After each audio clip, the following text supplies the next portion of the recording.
But if you do live in southern Indiana, you drive across there, especially between New Albany and Clarksville, we are expecting some impacts to 64 and 65. That is because we do have a closure here. The Blackston Mill Bridge is closed until further notice due to a dam failure, and Jim and Grace will have more details on that.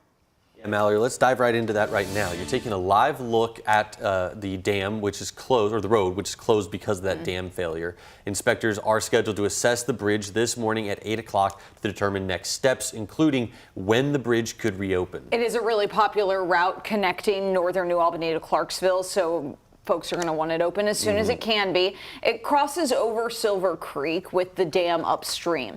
Floyd County Emergency Management says the decision to close the bridge was made after a call came in around 4:20 yesterday afternoon reporting the dam failure. Officials say excess water from recent snow and ice melting is running through Silver Creek. Debris is pushing that water into where the dam broke, and cracks have formed on the road by the bridge. Those officials say the closure will cause major traffic inconveniences, but stress it was necessary for public safety. And it's going to affect traffic on 65, 64, and obviously cause an inconvenience. But for safety purposes, we made the decision to close the bridge.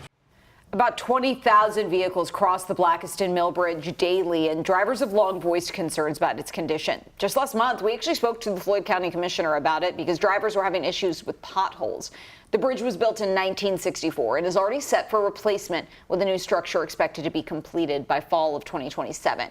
For now, drivers are being asked to use I-64, I-65, and Brown Station Way as detours. Former Clark County, Indiana Councilmember John Miller is expected in court today. Miller, who is out on bail, wants Special Judge Larry Medlock taken off of his case. Miller is accused of approving funds for New Chapel EMS while at the same time receiving gifts from former Clark County Sheriff Jamie Knoll, who was running the service. Miller recently requested to go to Washington, D.C. to watch the inauguration of President Donald Trump, but Judge Medlock denied that request, noting Miller's, quote, high profile and close friendship with Knoll.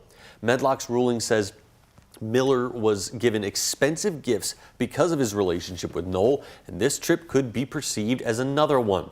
Attorneys for Miller argue that this shows Medlock is biased against Miller and is more concerned about restoring faith in government than by punishing Miller.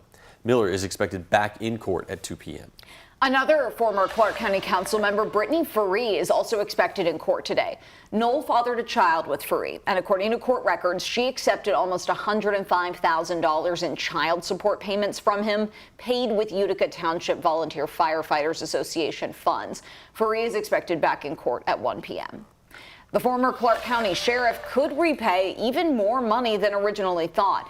In a new audit, the Indiana State Board of Accounts accuses Knoll of taking trucks owned by the fire district, selling them to a company in Alabama, and then depositing the profits into the ambulance side of his company, not the fire department. The total theft is $385,000. Knoll is also asked to repay $255,000 in contracts, which went into the wrong bank accounts, plus $120,000 for the cost of the investigation. Mexico and Canada have never been good to us on trade. They've treated us very unfairly on trade. And we will be able to make that up very quickly because we don't need the products that they have.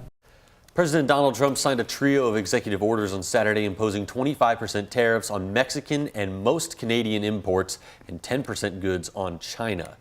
These tariffs go into effect tomorrow and could have a major impact on the Commonwealth since all three countries are among the top 5 destinations for Kentucky exports.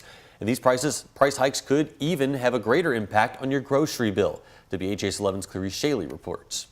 Tomatoes and avocados at Rainbow Blossom stores. They're going to be on sale starting Wednesday. But not for long, with Trump administration tariffs set to go into effect.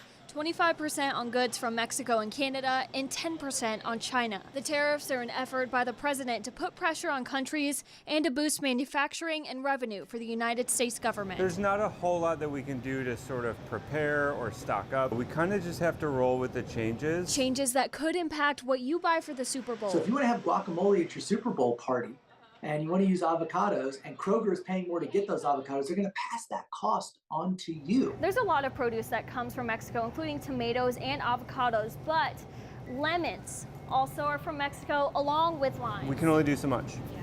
That's why we get so much from Mexico in the first place, is because they have the growing region for it. With prices going up, The burden could fall on the consumer. I may eat less of them.